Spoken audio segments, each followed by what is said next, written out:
nazolela botikanga mama pacho nazolela botika mwana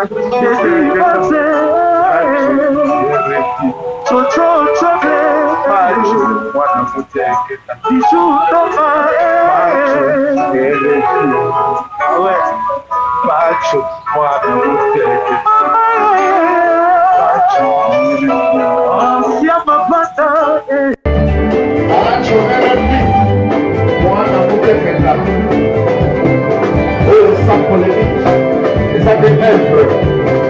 Donc de la œuvre.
Botondi bandeko balandi abana mboka boy ba été mona mboka pacho refaire ko kundula pe solo pe sike bombami tola muka Kinshasa e kopela moto RDC tola la Beni la guerre ADF lalo tola muka tomoni mona mboka Jean-Pierre Bemba Gombo molobeli ya population kasi aiti ko bima na alaye mais kasi ya sengaki na ba membre nso ya MLC que o alingi ko travailler te atika parti ningini soki ya yaki plein zalaki soki ya zate plein ko salamate to ko mona fidèle babala ka ko simba téléphone okende kuna mbozi ya mbozi akomina animateur musical mama kuna Eve Bazai bakuna atiki mbanga politique za bane mbangati ndeko muzito ndeko Vitel Kamere ndeko Moïse Katumbi to mona ki bango na niveau ya poto mais kasi to itu ko apprendre que Jean-Pierre Bemba Gombo azali na réussi ake ko sala ni ko luka Poutine ou bien ake ko négocier.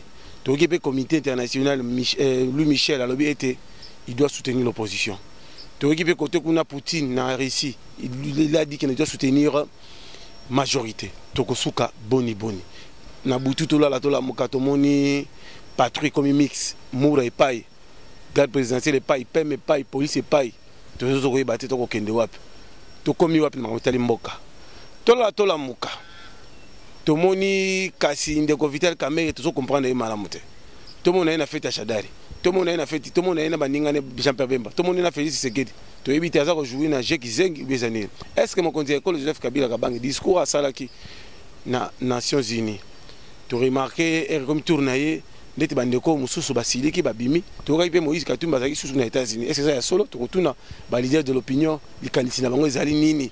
Tomoni mona mboka Daniel Safu bako proposer poste tomoni mona mboka Mukeba kuna tout ça yepe akinga yazwa visa na États-Unis ba itu kopesa RFI parce que ba voyagaki na gouvernement to ebité to kokende wapi tokosola pe makambo etali Kinshasa Kinshasa ngo to moni foule pas solo pas nzale pas reto pe so bazwaka to zo ba na pete mutu pas repekisa moninga alite affaire Ujana to la pelo la ba musicien fali pupa kangisa journaliste ba animateur et puis internet to la mukakuna jibe mpia ba ko finga jour et nuit est-ce que ya kipaka to la kuna Weranson pe candidat Mwatine pe candidat to komi wapi Marie Paul pe abongoli motema to yambi mona mboka leader de l'opinion lisu ya bana mboka yepe akolala te comme on est Timothée Lenoir, il y a le rotika la simate, kasi le canisson Jean-Pierre Mazoui, est-ce que y a lobby boni, discours à mon conseil à lobby boni, affaire Oudjen, à lobby boni, affaire polémique, il y a lobby boni. Moi Namboka, Mbote. Pas tu as RFI Mbote, je suis très ravi pour l'invitation Nayo. Naebi que Nanet va te belé balinga kaote, Naebi que Nanet belé pe balinga kayo. Mais moi, je suis un grand leader d'opinion, analyste socio-politico-religieux. Yo yebi bitumbo to bandi ango kala. Nga naza moto, nazaka ni ya Vita, ni ya Imana, nazaka ni ya Renaissance. Nga naza nanga Léopard de l'équipe nationale. Je suis très reconnaissant et je te dis merci pour l'invitation nayo. De la manière que ba abonné nyonso ya Banka TV, ba landa, ba yo kandenge ni to ko analyser l'actualité, au PC déjà ba grande ligne, au PC déjà ba grand point. Moi, je suis entièrement à ta disposition. Je vais réfléchir, na expliquer bandeko bayeba oyo ni nezo sengela et ndenge ni makambo sengela etambola parce qu'en fait nga naza na problème moko c'est que très souvent je suis très mal compris mais j'espère que ba o baza ba esprit averti o baza réellement ba intello ba comprendre pour mingi pe ba na poto pe ba pe na sérieux problème de raisonnement ba na sérieux problème de réflexion flexibilité d'esprit exact mais bref merci pour l'invitation naza na disposition na yo nako développer l'actualité et permettre bandeko baza libanda au barolanda na tous les 4 coins du monde balanda voilà to bana non mamuke na discours ya mokonzi ya ekolo président Mboka Joseph Kabila o alobaki na face na kati ya Nations Unies to moni eraza ko loba ele oni retenaki sincèrement le discours du chef de l'État malheureusement pour ngai na retenir l'autre au biso to lobaka na français c'est déjà du déjà attendu donc ils ont toujours la même phrase la même contexte la même synthèse donc namona ki yango ezaki discours moko bon pas nangai salenga ni chaud ni froid mais seulement je suis au regret de constater il faut to sunga batu ndeko pacho oyebi na niveau des Nations Unies on a ti bomona yango Nations Unies est un terrain à COP, est un terrain à business. Il y a un que son âme repose en paix le maréchal Mobutu. Maréchal Mobutu a dit que dans les Nations Unies, un mois déjà une équipe d'avance. Bah qui préparer terrain. Pour preuve, Kabila a commis 2-3 jours avant. Tout le monde a audience. Mais tout l'année la TV Macron a eu audience. Tous les présidents africains la plupart ont eu audience. Ça veut dire que comment la diplomatie du chef de l'État Kabila et qui peut permettre à ce que Mokonzamboka qui nous a 22 heures. Supposer que la plupart, 95 à 98% y a invité, au soit chef de l'État de Pacho, qui est déjà là. Parce que ça va journal va travail. À la réunion des Nations Unies, il y a des commissions, il y a, mais on les va aligner Mokonzamboka, va négocier. Pour qu'il soit chef, conseiller principal de la diplomatie, Moutoloka Kikaya. Kikaya Bin Karoubi a un sérieux problème de diplomatie. Kikaya Bin Karoubi ne sait pas négocier, ne sait pas parler de la diplomatie. C'est quelqu'un qui va toujours dans la brutalité. C'est quelqu'un qui va toujours dans Malobamoko tout à fait sec. Et ça passe pour Kabila. Tu sais, moi, quand on a zoté à la maison, on peut passer. La Robango Bouton a moins que Kabila est jeune. Parce que même si les Kabila est chef de l'État, Azar s'est préparé à la remise et reprise dans Mokonzambo, comme Azar a droit à vie. Tout le monde a dit que Mugabe va sala au nini to éviter. Le loba Mugabe va libre na Zimbabwe. Moi j'ai toujours été contre la politique de Kabila. J'ai été toujours contre la politique de la majorité présidentielle, le comme FCC fausse commune. Mais je n'ai jamais été contre la personne parce qu'Azab Moutou, personne n'est parfait. Pas tu RFI, moi j'ai mes erreurs, moi j'ai mes bêtises, je connais mes fautes. Mais cela ne veut pas dire que n'a commis Judas. Kabila a Judas, Kabila a Tekaye soutien, mais le malheur de Kabila, c'est son entourage. Tu t'imagines en 2011, si je me trompe, le chef de l'État Kabila, il s'est permis à Rolobake, Nazana 15 personnes. Il me semble en 2018, après 17 ans, c'est qu'Aza attend 3 personnes. Donc pour preuve, même les Kamaba choix, il y a Mbinzo, il y a Dauphin, ça veut dire que et ça m'a mingi. Donc bref, présence à Mokonzamboka dans les Nations Unies, c'était bien. Dans le cadre de la visibilité, même si on parle na Congo, on a des et aussi na faiblesse, na toujours visible, mais je pense que la diplomatie a échoué. Mais il a dit à 5 départ, il y a la casque bleue, Baoni, aussi il y a la République démocratique du Congo parce que parmi bateau yo, ba umeli mo mingi aussi mboka, ba on ça la rébellieuse à la ADF là. Kabila ça 17 ans pour la langue. Parlons peu mais parlons bien. Tout le français, tout ça qu'on analyse le cadre intellectuel. Kabila ça 17 ans pour la langue. Après ça pour la Monisco. Après ça une vision la provision. Non. En termes de vision, il n'y en a pas. Là où il n'y a pas de vision, il ne faut même pas s'attendre à la provision. Le problème c'est que ceux qui présence, il y a la communauté internationale au travers de la Monisco. Histoire à Kabila, mais c'est ici là. Tout ça, tu vas caméra, tout ça, la politique. Politique, ça va exiger moins maturité. Moi, je crois que c'est comme on dit. C'était un message mal posé, mal encadré, au besoin même mal orienté. Les chefs de l'État en ce moment n'ont pas besoin. Kabila n'a pas besoin d'entrer en guerre avec la communauté internationale. Soit côté guerre la communauté internationale, la communauté internationale, il y a Kadhafi, il y a Ben Laden, il y a Saddam Hussein. Kabila représente quoi auprès de la communauté internationale? Le problème de la communauté internationale en République démocratique du Congo, c'est quoi? C'est qu'ils ont tellement beaucoup dépensé. Balingi Moutakou Fate. Monta kimate to que na processus sango tina suka parce que belé baza faut ba kota boloko. Ah oui, même na carte opposition. Et belé baza, oh faut pas remplacer Jean-Pierre Bemba na CPI. Basé belé. Basé belé tout temps à commenter parce que so tangi combo et comme imputation dommageable comme ba preuve. Nous sommes en politique. L'homme noir, l'homme congolais a sensible na ba mot. Et pas le comité international s'est plaint, on a vendu beaucoup de choses, hein, coltan, colbat, marbelé. Si. La communauté internationale ne peut que se plaindre. Aujourd'hui, Pacho, le monde est mondialisé. Le monde est globalisé. Il y a ce qu'on appelle en français les rapports de force. Quand on dit que Pacho n'est pas tonganda kuno namboudi, na yebinda kuna ote. Mais ceux qui lelo ba yo ki ba na obazo ganga to kufi. Yeb sanga voisin osani. Alors ça l'oblige à ayeba oh nanda kwa papa Pacho, qu'est-ce qui se passe? C'est ça les rapports, c'est ça comment on appelle ce qu'on appelle la mondialisation, la globalisation. Ça veut dire que le logo za Mokonzamboka, tu peux pas tuer les gens comme tu veux. Ceux qui na RDC bazo kufa batu ba kufa mingi, butu na moyi na Beni na Bagoma ana et tout. Na Kasai na Mpante bazo violer ba maman jour et nuit. La SADC doit parler. L'Union africaine doit parler. Et au besoin, ça qu'on étudie, ça qu'on tient d'abord expert. Mais au moment opportun, tant au débordement en termes de preuves, et que comme on a un niveau, ça veut dire que s'il faut arrêter pour preuve. Shaddad, c'est un dauphin qui a été mal choisi. On va revenir. Pour la Nini, pourquoi? Parce que na Katia Makamba Kamouina, ça pour combler les cité. Ça veut dire que, en termes de choix, il y a majorité présidentielle, il y a Mokonzamboka, c'est un échec total. Parce que un crime contre l'humanité, ne ba bomi ba maman na Kasai, ba ndeko ba violer basi, le nom de Shaddad est cité. Alors comment beaucoup de gens bongo, bocha est candidat président? Ça veut dire Jekizeng.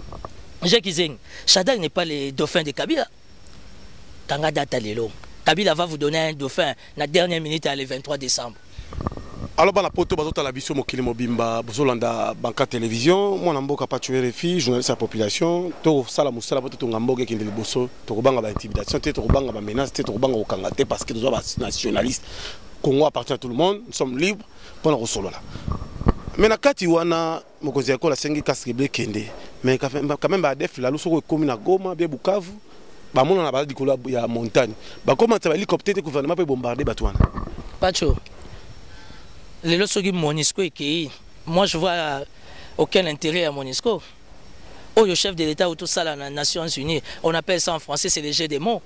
Parce que les lots, la force, l'enracinement, racine, il y a pouvoir, il y a Kabila. C'était la communauté internationale au travers de la Monisco. Quand je dis que le monde est globalisé, ça veut dire que la communauté internationale peut me choisir aujourd'hui. Yango wana na chité mbalamo pour dire que na lire opposition ils ont kende moi ça commence à me faire peur. Le gouvernement congolais a décidé de ne pas donner les visas facilement aux occidentaux. On a fermé Maison Schengen, on a chassé même des gens au bazar qui quand même payé les diplomates ça kati bango ces jours. Pacho, c'est une erreur grave en politique. La République démocratique du Congo a pandi à la communauté internationale, a pandi à la Union européenne. Aujourd'hui, na biso souverain premier peuple, na bango ba politicien ba nani ba souffrir. Eza ba politicien parce que le lo na basi na ba na bango, ba pimeli bango ba visa. Motunde tinga j'ai mon passeport. Ça veut dire que son a sali demande à visa na reçoit parce que naza citoyen normal. Yo somo na pays ni Afrique, o eza na pandi ya robunda na Europe. La Belgique c'est un tout petit pays, un pays qui représente peut-être rien. Mais on a été colonisé par ces petits pays qui représentent peut-être rien. Aujourd'hui, est-ce que tu penses vraiment que le président Kabila peut entrer en guerre avec la dynastie Michel? Parce que qui ne sait pas que lui, Michel, m'a parlé à Kabila. Le lot Kabila comment en guerre, na Michel, les fils, oh, il y a un premier ministre belge. Donc bref, on ferme la parenthèse, c'est sans aucune importance. Il y a un à revenir, Mokonzambo Kabila Zaka Koluka 15 personnes, la 2011. Aujourd'hui, nous sommes en 2018. Penses-tu que Pacho, na moi, il y a Azatan 3 personnes, il est là? On a 3 personnes, ça veut dire que les choix de Tabachada, et ça va être grave. Kimbuta, il est chargé des missions chef de l'État. Quelle mission? Quelle mission? Kika Ebin Baou, c'est l'homme compétent? Non, ouais, bah, impressionniste. Jean-Marie Kassamba, c'est chargé de communication, diplomatie. Jean-Marie Kassamba. Jean-Marie Kassamba, c'est mon vieux. On a de bonnes relations. Au Moninga, à force, il y a Kozala. Bon, excusez-moi, tout ça, il y a des choses qui me piquent là.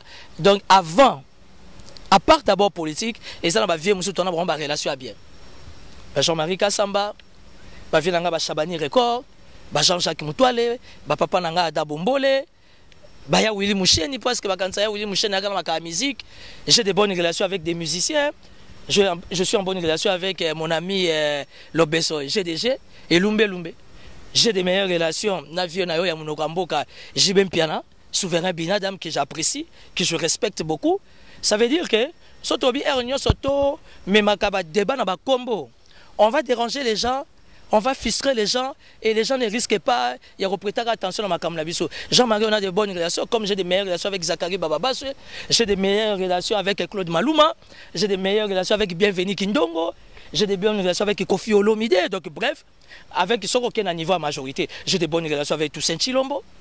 J'ai de bonnes relations avec mon papa que je salue beaucoup. C'est mon papa, c'est mon ami à tout seigneur, à tout honneur, Marcelin Sichambo, qui est un père pour moi, qui est un ami à moi. Excellence Marcelin Sichambo, on parle de tout et de rien. Oh, il y a une opposition, on a un pire petit Vital Kamere. J'ai de meilleures relations avec Jean-Pierre Bemba. Ngana Yuyo Bayamba Bissou pas Mozito.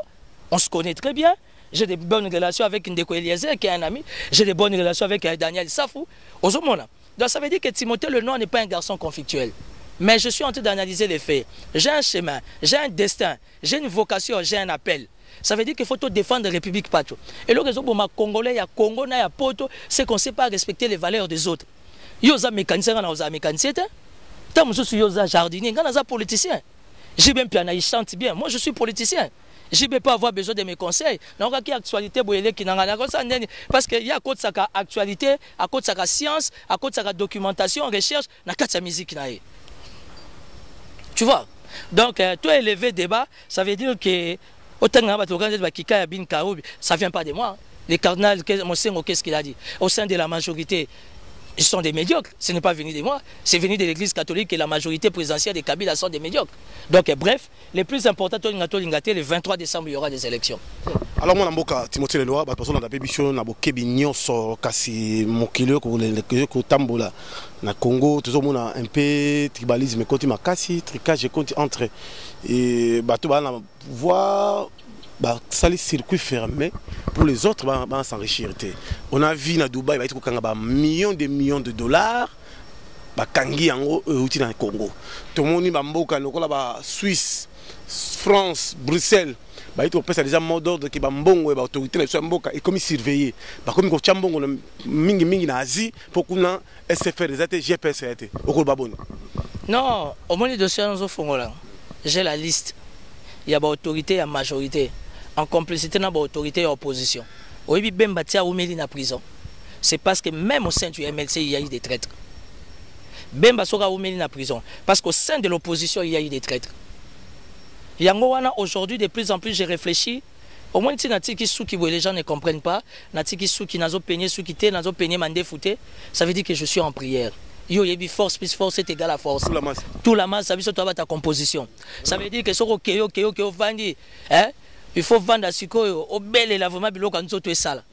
position na position opposition ezokendele total la meeting à lobby mais yeba que meeting à lobby so babimisi candidat comme te alors biso to rebonde la nzamba bimisi la biso mutu mususu parce qu'on a vu d'autres politiciens de majorité ba ite somba ba immeuble na Dubaï, nous sommes somis na Corée du Nord, nous sommes comme on est na Corée du Nord. Est-ce que ça malade tandis que petit peuple souffre, il n'y a pas l'argent, on paye pas les gens, tout ça en enfer. Pas tu as la République démocratique du Congo sur 100%, 96% ba chômeurs.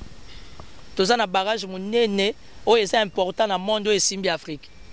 Barrage na biso wana ya inga mais biso moko toza na taux ya moins de 20% pour na ko bénéficier d'énergie. Ça veut dire que même si lelo ba tout le monde bata mobutu basomba batonga lelo tout le monde a ebelé na arrêt lelo bazonga na banda kwa famille malgré que bazala ki proche ya nini baza benga ngo soki comité d'état soki nini ala banda sala ba bilo na bango c'est quoi biso za ki bana. Ça veut dire que même la Kabylie, la fausse commune, la FCC majorité, c'est sans effort. Je suis venu vous informer comme un homme politique. L'entourage à Kabylie, on va faire la CPA au Kanata 98%. Basé bilé, mandat international. Aujourd'hui, Kabylie, il y a une chose que les gens ne comprennent pas. La politique est un monde de calcul. Quand on fait la politique, il faut savoir réfléchir. Il faut savoir précéder les événements. Moi, je ne suis pas kabyliste. Yo yebi. Na boya position ya Kabila du début jusqu'à la fin. Til est le pouvoir à mon konzambo kesi. Mais il y a un détail. C'est qu'il faut. Si l'année tandis que tout le monde a inauguré ba pont, a inauguré ba banzela, après si hors de ba fungola banzela comme la 6 bandes. Il y a on a une affaire. Kosa banzela ya 6 bandes. Kosa la ba autoroute là n'est pas de problème. Mais jusqu'à preuve du contraire, l'institution président de la République a zana en fonction. Fonction n'a que si la temps élection qui salama tozui asika basali nini remise et reprise mais toute la Kabylie qui est dans son entourage Kabila a réfléchi par rapport à lui Kabila a réfléchi par rapport à son programme Kabila a réfléchi par rapport à sa vie et ses enfants Kabila ne réfléchit pas par rapport à Kikaya par rapport à nani à chose oh nani bobenga nani babiloba lobanyoso wana bomona wana batundu batakala wana nyoso tous ces oui que papi Tambaza locataire na sima na biso na pigeon Papi Tambaza locataire, il y a Freddy Piana. Si les lots Papi Tambaza qu'on refoute à loyer, finalement Freddy Piana a levé option Fabengana Landako. Et là, on va bosser dans la guette, on s'est apporté dans la vie. Moi non plus, je ne suis pas parfait. N'a pas de problème. Olingo lingate, tout ça, on est kenge pokeba, mais tout mbeza nzoto nanzoto. Donc il faut qu'on s'aille attention. Mais crainte n'a pas tué les filles, na degré opposition ils ont kende zo bangisa. Au début lobby les 29. Après avoir côté la prière, au bel et la mili, on a comment comprendre que tu risques tous les candidats comme été. Parce que le comité international soutient l'opposition. Non, Poutine. La communauté internationale a soutenu Kabila, ça c'est vrai. Aujourd'hui, la communauté internationale soutient l'opposition, oui, mais à une seule condition. Que l'opposition va comme mature. Babimisa Moutou Moko, Oyakobunda, na candidat Kabila. Parce que candidat Kabila les achats d'arrêter. Kabila avait 2 candidats. Ça veut dire Matata Pogno na Oben Minako.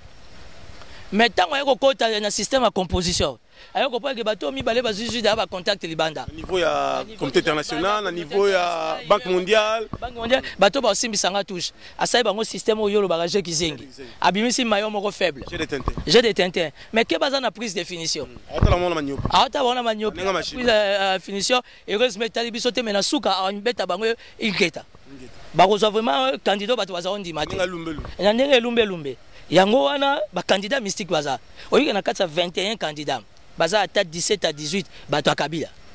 Tout temps la biso ba komboté. Ngana biso ke ba bata Kabila. Mais na auto soya na candidat moko. Batali banda ba bengi ngai.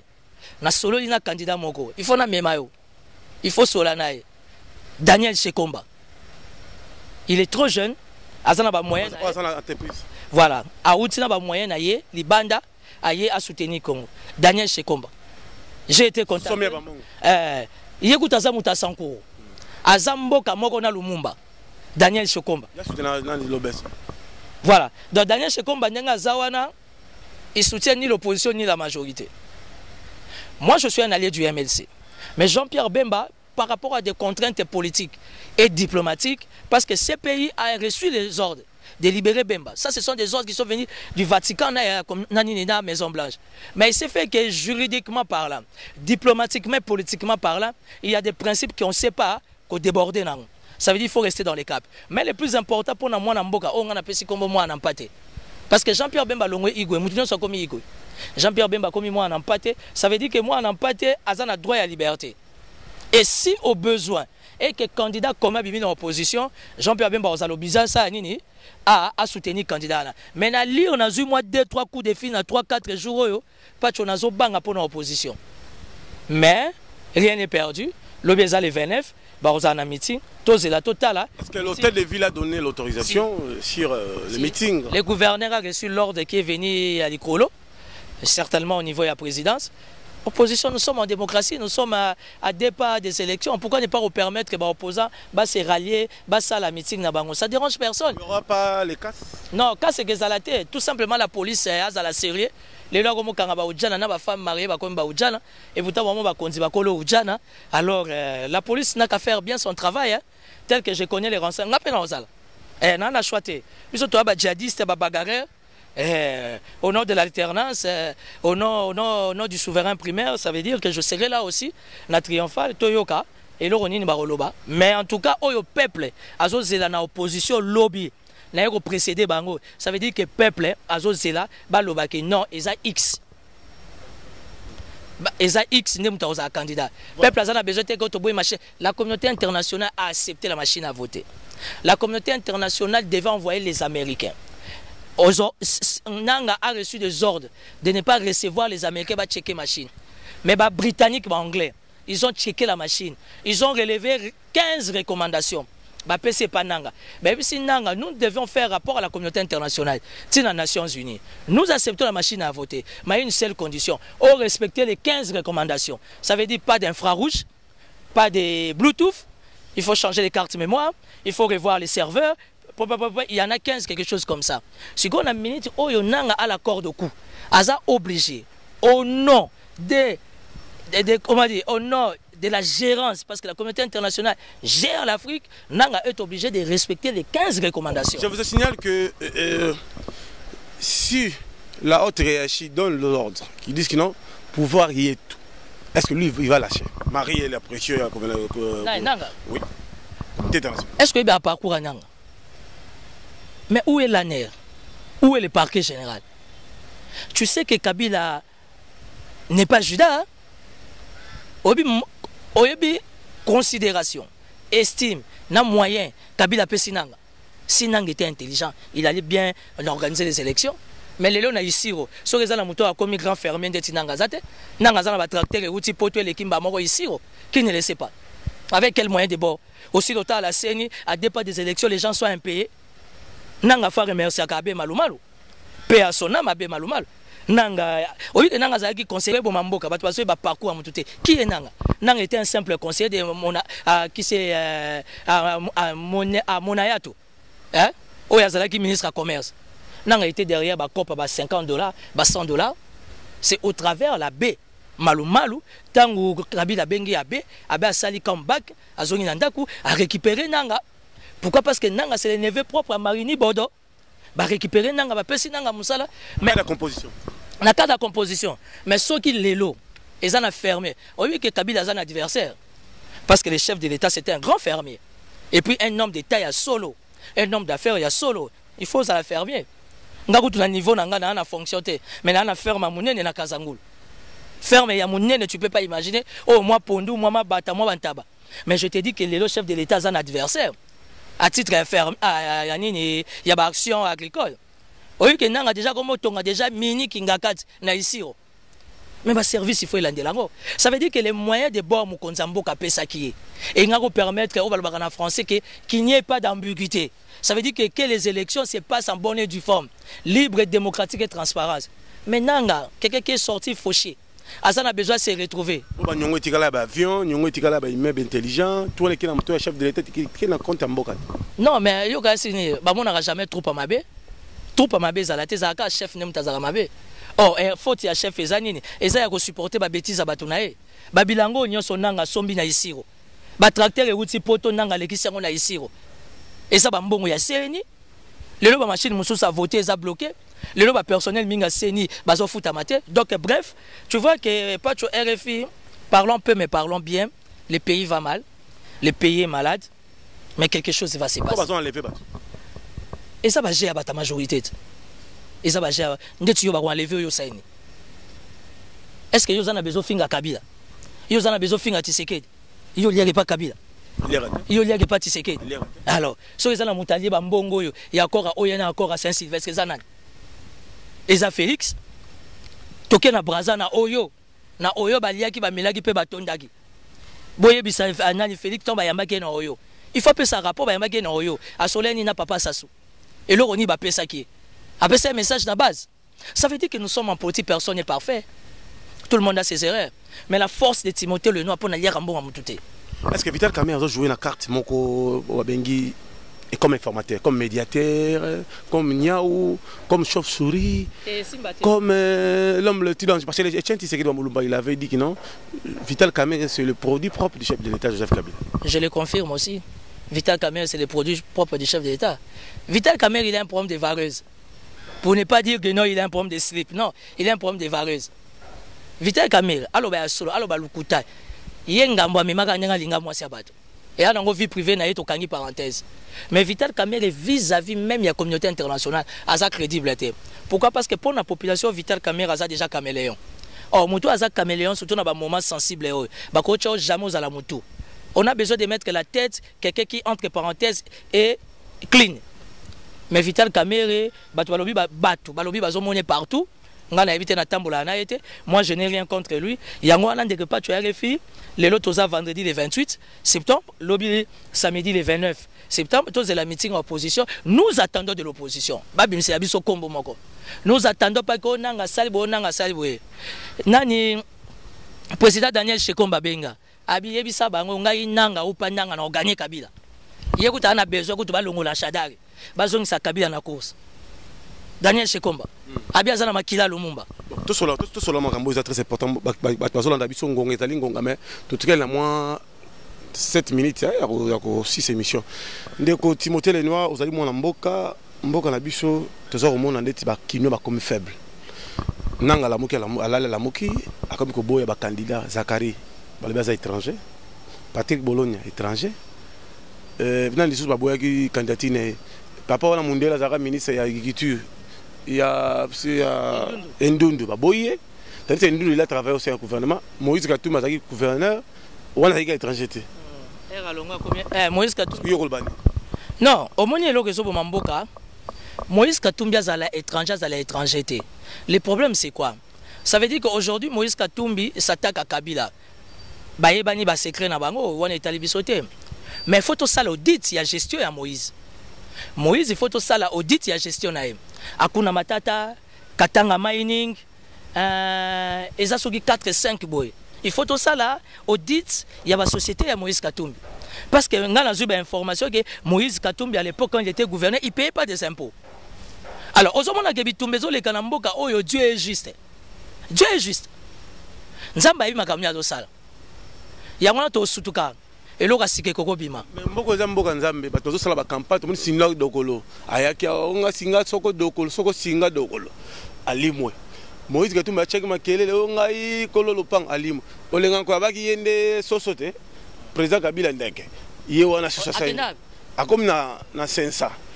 FCCP bandi a aussi. Oui, que sensa frais de fonctionnement à la primature. Chibala a 815 personnes à la primature. Moi, j'étais conseiller de Badibang, collaborateur Badibang à la primature. Au moins, si ça allait dans la primature, on a 60%. Et que dans la compte sa famille à Chibala. Nandaka ba premier ministre, qu'est-ce que ma tata pour Nazarovan, est-ce que Sami Badibang Nazarovan, na bureau et comme ma chambre. Tu t'imagines que dans le niveau primature, papier hygiénique est zate. Savon ya kosuka maboko ezate. Chance loko pamba. Alors tant Kabila lo bakazo luka 15 personnes, ngala moni 15 eza trop, c'est quand luka tami balé bazate. Bino Chibala change ou na tentira. Bino Chibala nenga zana, yene mtazo pesa frais de fonctionnement ya CNC. Ba beba ino lenga ko makana na 4, na biso ba na poto lenga ko komi na piaka ya dega. Kaka kala mingi ta ko chamie couleur na mi resenzuluki. Obi mbwa soka simbwa ezaka dega et puis soko lie biloko mbwa. Il faut ça mbangwa. Oyebi bateyanga lisese moko. Mwana ya teta kanguba. Ata ba moni monokone zo ningala. Basaka ni. Basaka keloko te. To solo est-ce que Daniel Safou va proposer poste dans la majorité. Te Simbate. Ndeko Eliezer va proposer directeur du cabinet dans la majorité. Et Simbate. Eliezer Daniel Safou, wana bazaba oyanga. Kebai balobi a singai de visa l'ambassade d'État ma boy groupe c'est balobi a voyager dans le gouvernement. Na yoka kiango. Nazana ba entrer makasi. Na niveau ya ba ambassade na boy groupe ça ba détail. Na yoka ngope que bazaki une invitation parce que les gens doivent faire une différence. Timothée Lenoir n'est pas un journaliste. Moi je suis un homme politique. Mais je suis proche à mes amis journalistes. Daniel Safou, Ndeko Eliezer, Mike et tout et tout. Mais na yoka ki bazaki une invitation moko, ba ken ambassade des États-Unis, ba pimeli bango visa entre autres, balobi que à l'époque à Matata salaga demande moko ya voyage. Na kati ya groupe wana signé par Matata, il y avait aussi le nom de Mike Mukibai. Wana ze loko nga na yokaki. Mais je n'ai pas vu ça et tout et tout. Mais ba source nanga ya kati ba bi que non, ba noko ba 5 invitation ba accorder bangote. Mais bref, ce que je sais, Daniel Safou, en tant que candidat député, va voter. Ndeko Eliezer, en tant que candidat député, match Ezawo. Donc, Bazaba Tunanga, Naebi Constance Nabango, Naebi position Nabango, Toza Mikolo, Patro RFI, Yo Lelo Salachua, Osé pas Jibem Piana. Au travers, Yo a saisi l'opportunité, n'a pas sa Jibem Piana Mbote, c'est quelqu'un que j'aime beaucoup, c'est quelqu'un que je respecte beaucoup. Même c'est un Kabara. Nga depuis la Kanga Zelaka. Donc nazo zela mais na yebika kabara pour na ba preuve ba mayoka ba tebele na Afrique du Sud ba to ba benganga cousin na ngai nani mon neveu Dauphin Boura Matadi ayebisanga ke mukulu akabela ye bon nazo senga te mais na yebika kabara j'attends pour biso to ba politicien to message na ba promesse mais promesse c'est important pour na biso eza ya Nzambe na déjà na rifin qui sombe akabelanga chaque semaine nous aura transfert pour nous administrateur à tindika. Et puis pas tu as refait na fongoli parenthèse, yo fait ba ke banka TV to bandaka boulot biso mibale. Mais yo zo memanga na système age ki zenge komi pomba. Ba china ibuna ba mère na yo pe a sonam neli bomé ba mère tout ya poto ozolia. Ibuna femme africaine. Chida ibuna femme africaine, il fallait ba ke. Marché dans tambo. Yebisaka bango. Azolanda. Faut yebisaka bango ke banka TV to bandaka biso mba. Président Mouika Bansé. Donc, nous sommes des garçons, pas tu es filles, on doit se féliciter.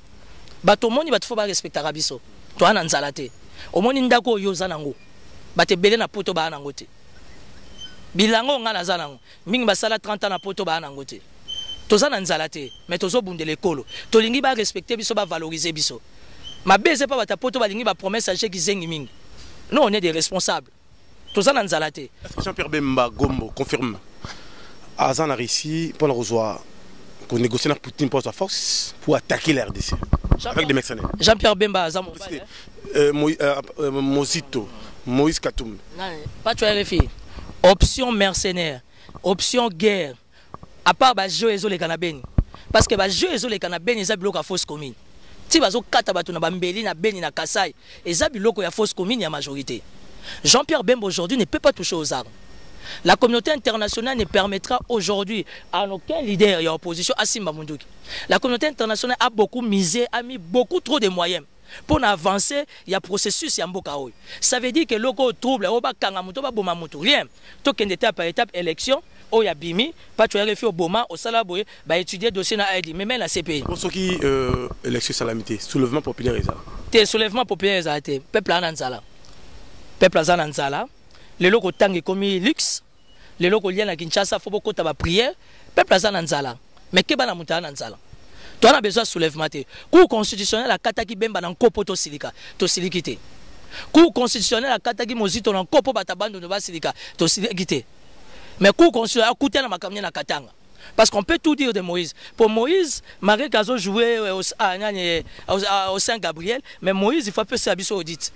Il y a kuna matata katanga mining il faut to yeba parce que ngana koyi na dossier moko ke Moïse a futa ba importer comme la souka voilà Balamboka Bolandi aux allez première partie à émission du peuple émission Labino.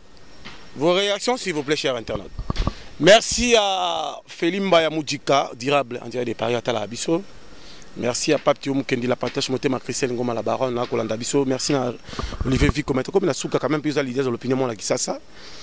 Surtout habitué na mamboka oyo koma kaka bamfunge tulemi ata bafungi to sala biso lo to ba Kongola o mukamate o mupati esoko minote eso ni pa kuna di to sola na makambo italive to moni ba musicien na biso ya mboka fali aïto quand ça animateur Nyamakor na Kacho. Est-ce que ça dit bonne politique? Tandis que tout le monde a bajibi va finir à Banga Sala à l'Obara qui par route lui continuer son travail. Tout le monde peut voir ensemble le roi de la forêt, candidat. La bande, la Gekwiti. Ah voilà ça qui me battait que tout le monde a ri comme bomba. Maman Sylvie Mampata. Patelos. La Gitambo. Ba potan la bango ba Jimmy Mukendi. Ba potan la bango ba nani so candidat Gitambo na zo. Mosaka. Siko yo ba bonio attaque kinoa.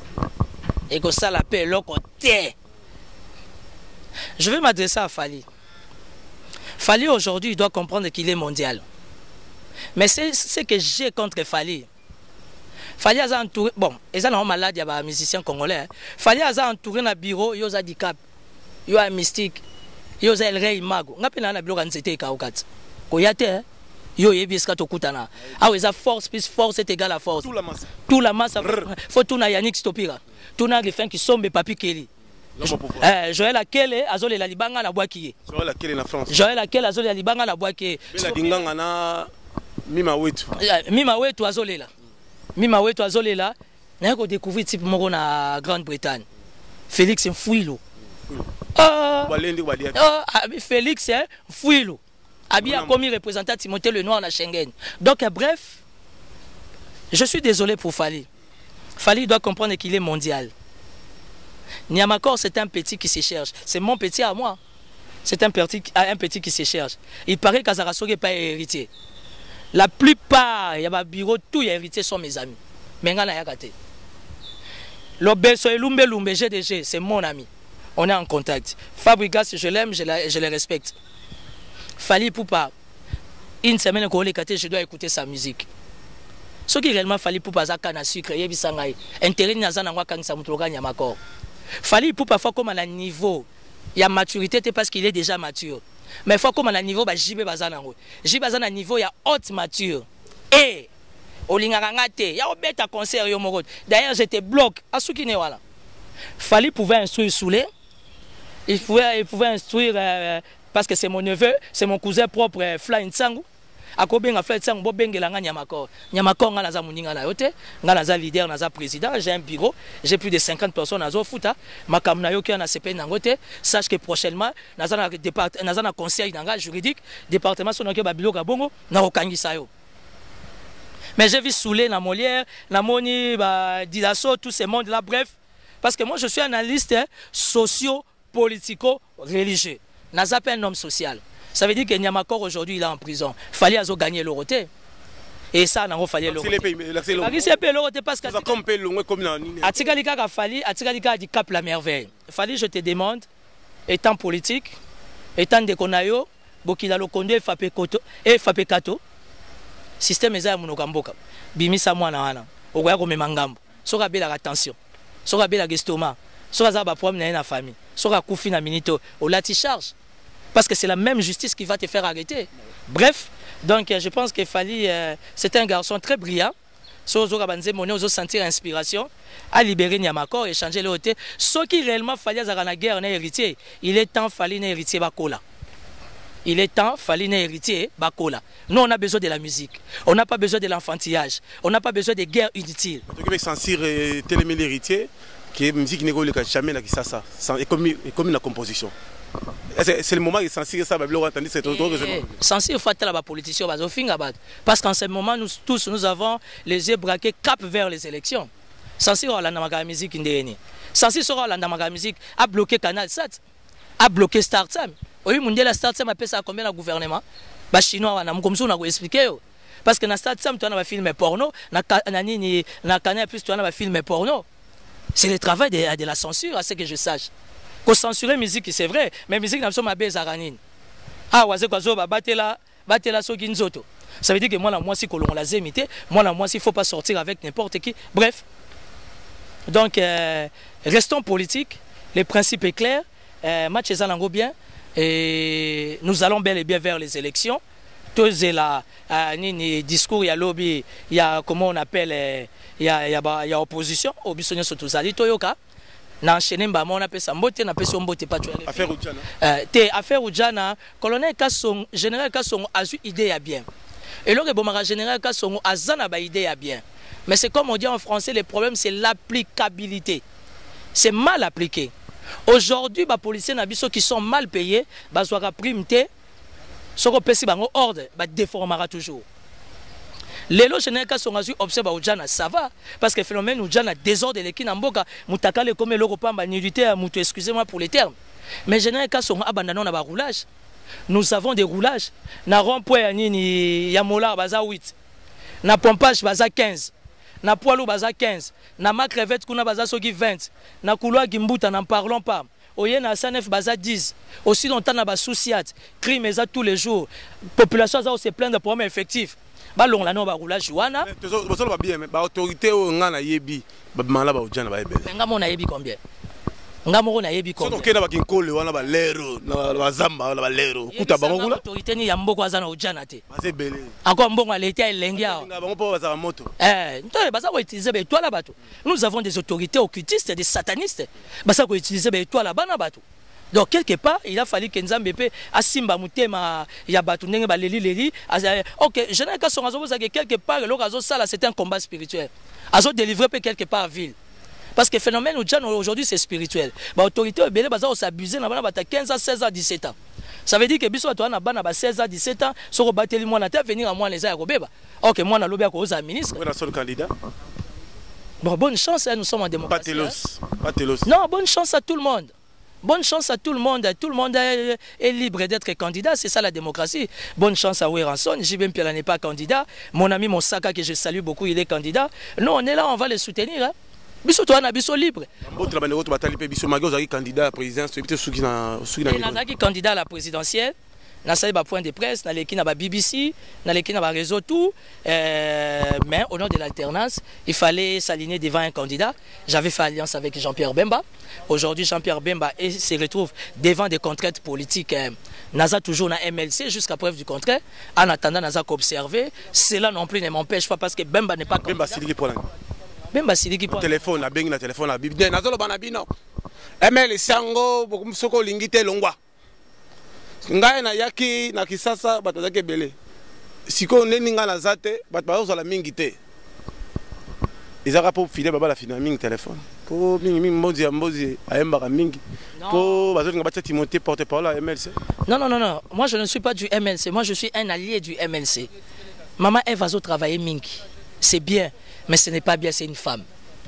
Aujourd'hui sur la capacité à maman Eve, on comprendre que réellement on peut faire confiance à la femme. Mais maman Eve a besoin d'être secondée. Maman Eve a besoin d'être accompagnée, soutenue. Les MLC n'est plus les MLC qu'on a connus. Nous voulons que les MLC soient il y a 2003, il y a 2004. Alors Jean-Pierre Bemba, quand il a parlé, moi j'ai aimé son attitude, j'ai aimé son état d'esprit. Ça veut dire qu'il n'a pas été dictateur. Mais là, il était un père de famille qui a remarqué que, ou encore un commandant, un général, qui a constaté que les troupes là, basées sur sa guérite, basées sur débouté, basées sur défendre les causes. C'est normal.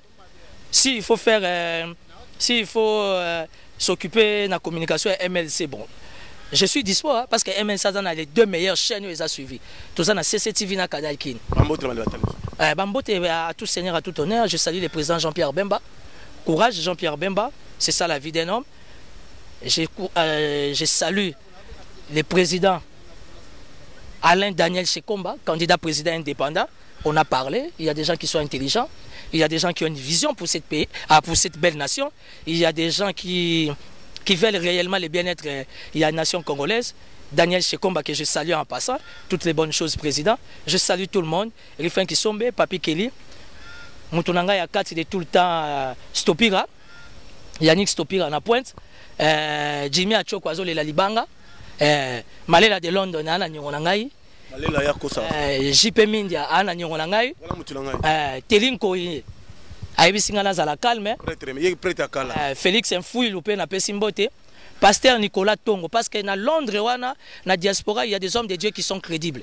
Pasteur Nicolas Tongo na pesimbote na Bokecho premier obi ke toyokana Bokecho wana grand frère nanga obi ke grand frère nanga ototombe azolia menga azosala nga transfert te donc na pesimbote na batu nyonso na poto Diane Mbembe maman na ngai pourquoi pas na pesimbote na Mbembe na Belgique na Belgique na wana maman na ngati ya awa na pesi mbote na président Gabriel Chabani Record oya azana Luanda Chabani Record azana famille Malibota kota refuge kuna te akota refuge te bien installé na Londres et bien installé na Luanda parce que yende mutu oyebi ke lelo mokonza boka uti komona ba voiture électrique na Kalemi na cadre de modernisation mais Gabriel Chabani ça kota ngwa ça fait aujourd'hui 4 ans. Donc à promettre d'ici 1 mois au moins on a la voiture électrique n'a pas comme ça na chargé et sur énergie donc mes salutations à tout le monde mes salutations à Viennayo que vous avez des bonnes relations mes salutations à papa chéri yebise nazo zela kaka papa chéri je vous aime beaucoup je vous apprécie et na ba soso na ba mpuku na loba te donc à suivre. Merci na bandeko batali biso merci na baka télévision to ko sala ka musala o esengi pana mboka merci na Olivier Namoussala, Olivier Vico, merci na l'homme fort plus que fort, James Mutoka na Londres, Alandi Pebiso, Mima Wetu, Bela Dinganga, Bangotu Balandara Pebiso, merci na Minata la Sénégalaise na Londres, merci na Bandeko Baotala Biso na Rotterdam, Miguel Mvwema, Laetitia la Cadette, Papi Kaba, les grands Kirikou, honorable na PC Moto en Allemagne, Jean-Jacques Dinganga, Papi Kalingula, Eva Chimanga Talibiso, Kadicho, Hermine, Ariette, Kalingula, Bangotu Balandibiso. Merci beaucoup et à très bientôt, chers internautes.